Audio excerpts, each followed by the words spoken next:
এইবারে কৃষি উচ্চ পরীক্ষার্থীরা যারা হচ্ছে চান্স পেয়েছো তাদেরকে অনেক অনেক অভিনন্দন। এখন চান্স পাওয়ার পরে মেইন বিষয়টা হচ্ছে তোমরা সাবজেক্ট চয়েসটা কিভাবে দিবে। এখন সাবজেক্ট চয়েস দেওয়ার জন্য অনেক কিছু বিষয়ে মাথায় রাখতে হবে। অনেকে ভুলভাল সাবজেক্ট চয়েস দেওয়ার কারণে অনেক ডিমান্ডিং সাবজেক্ট থেকে বঞ্চিত হয় মেরিট পজিশন ভালো থাকার পরে। যেমন সাবজেক্ট চয়েস দেওয়ার জন্য তোমাকে একটা বড় ভাই পরামর্শ নিতে হবে বা যে পিসিটা পড়াশোনা করে তোমাদের সুবিধা। আমি সাবজেক্ট চয়েসের একটা তোমার একটা লিস্ট দিব। অনেকে আমাকে কমেন্ট করছো ভাই সাবজেক্ট চয়েসটা কিভাবে হবে, আমার পজিশনে তো আমি সাবজেক্ট চয়েস কিভাবে দেবো। সাবজেক্ট চয়েস তোমার পজিশনের উপর ডিপেন্ড করবে না, ঠিক আছে। তোমার পজিশন যেমনই হোক তুমি একই রকম সাবজেক্ট চয়েস দিবা। এখন সাবজেক্ট চয়েস দেওয়ার জন্য তোমার কিছু বিষয় মাথায় রাখতে হবে, যেমন হচ্ছে তোমার প্যাশন কি, তুমি হচ্ছে তোমার ক্যাম্পাস লাইফটা কেমন চাও, তারপর হচ্ছে তোমার কোন সাবজেক্টের পছন্দ অপছন্দের বিষয় আছে, তারপর হচ্ছে ক্যারিয়ারের বিষয়টা আছে। অনেকেই আছে হচ্ছে তোমার প্যাশন প্যাশন ফলো করার কারণে হচ্ছে বা ক্যাম্পাস ফলো করার কারণে হয় সাবজেক্ট থেকে বঞ্চিত হয়, না হচ্ছে তোমার ক্যারিয়ারের সমস্যায় পড়ে। যেমন তুমি তোমার প্যাশন হচ্ছে ইঞ্জিনিয়ারিং করা, এখন তুমি বাকৃবিতে এগ্রিকালচারাল ইঞ্জিনিয়ারিং চয়েস দিলা ডিভিএম না নিয়ে, তো তখন কিন্তু তুমি ধরান যাবে, ঠিক আছে। আমি কোনো সাবজেক্টকে ছোট করছি না, তবে ডিভিএম এর উপরে এগ্রিকালচারাল ইঞ্জিনিয়ারিং চয়েস দেওয়া ঠিক হবে না, ঠিক আছে। মানে আমি একটু বললাম যে তুমি যদি প্যাশনকে ফলো করে তুমি সাবজেক্ট চয়েস দাও তাহলে কেমন হতে পারে। আবার ধরো সাবজেক্টকে বেশি প্রায়োরিটি দিয়ে আবার ভার্সিটিকে বলে বিল চলবে না, ঠিক আছে। সাবজেক্ট এগ্রিকালচার, এখন তুমি খুলনা কৃষি বিশ্ববিদ্যালয়ে তুমি এগ্রিকালচার দিলা আগে চয়েস, তারপরে দিলা হচ্ছে বায়ো ফিশারিজ বা সাবো ফিশারিজ, এরকম করা উচিত হবে না, ঠিক আছে।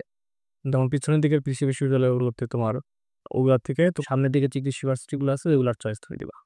কোন সাবজেক্ট চয়েসটা তুমি দিবা সেটা আমি দেখো উপরে স্ক্রিনের উপরে আমি একটা লিস্ট দিয়ে দিয়েছি। এই লিস্ট অনুযায়ী হচ্ছে তোমরা তোমাদের সাবজেক্ট চয়েসটা করবা।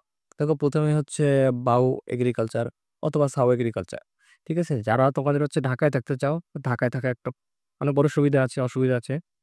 তো অনেকে হচ্ছে ঢাকায় থাকতে চায়, যারা ঢাকায় থাকতে চাও তাদের জন্য প্রথমে হচ্ছে আমি বাউ এগ্রিকালচার অথবা সাউ এগ্রিকালচার যে কোনো একটা তুমি চুজ করতে পারো। ঢাকায় থাকতে চাইলে সাউ এগ্রিকালচার দিবা মানে শেরে বাংলা, আর অনেকে শেরে বাংলা কেএস বাউ বলে, আসলে শেরে বাংলা সাউ, ঠিক আছে।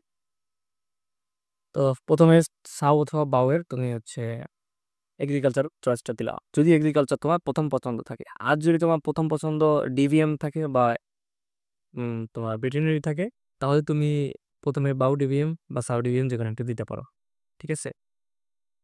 এরপরে তুমি হচ্ছে গাজীপুর কৃষি বিশ্ববিদ্যালয় যেটা আছে ওইটা দিবা তুমি, ঠিক আছে। তারপর হচ্ছে সিভাসু ডিভিএম দিবা, তারপর হচ্ছে সিলেটের ডিভিএম দিবা। যাদের হচ্ছে তোমার ডিভিএম প্রায়োরিটি থাকে তাদের তোমরা এই ডিভিএম গুলা আগে দিয়ে দিবা, ঠিক আছে। তারপরে হচ্ছে সিলেটের ডিভিএম দিবা, তারপর বাউই ফিশারিজ বা সাউই ফিশারিজ। এবং ফিশারিজ যদি তোমার প্যাশন থাকে তুমি হচ্ছে বঙ্গবন্ধু যেটা বঙ্গবন্ধু না গাজীপুরের যেটা সেটা ফিশারিজ দিতে পারো। তারপরে পিএইচডিউতে এগ্রিকালচার চয়েস, তারপর সিলেট এগ্রিকালচারের ফিশারিজ, তারপর হচ্ছে পিএইচডিউতে ডিভিএম বা অ্যানিমাল সায়েন্স নিতে পারো। এরপরে বাউয়ে ফুড ইঞ্জিনিয়ারিং নিতে পারো, তারপরে বাউয়ে হচ্ছে এইটি নিতে পারো, তারপর সিভাসুতে ফিশারিজ নিতে পারো, তারপরে খুলনা ভার্সিটির এগ্রিকালচার দিবা। তারপরে দিব খুলনা এগ্রিকালচারের হচ্ছে ডিএম দিব, তারপরে পিএইচডিউতে ফিশারিজ, তারপরে বাউ হচ্ছে এফএসএ মানে ফুড সায়েন্স, তারপর হচ্ছে সিভাসুতে এফিটি নিতে পারো, তারপর পিএইচডিউতে অ্যানিমাল হাজবেন্ড্রি, বাউয়ের হচ্ছে তোমার এইআরএস অথবা সাউয়ের এইআরএস মানে এগ্রি বিজনেস যেটাকে আমরা বলি। তারপরে সিলেটে এইটি নিতে পারো অথবা সাউয়ের এগ্রিকালচার এগ্রি বিজনেস নিতে পারো। তারপরে হচ্ছে তুমি ফিশারিজ নিতে পারো, পিএইচডিউতে নিতে পারো এনএফএস, তারপরে গাজীপুরের এইআরএস নিতে পারো।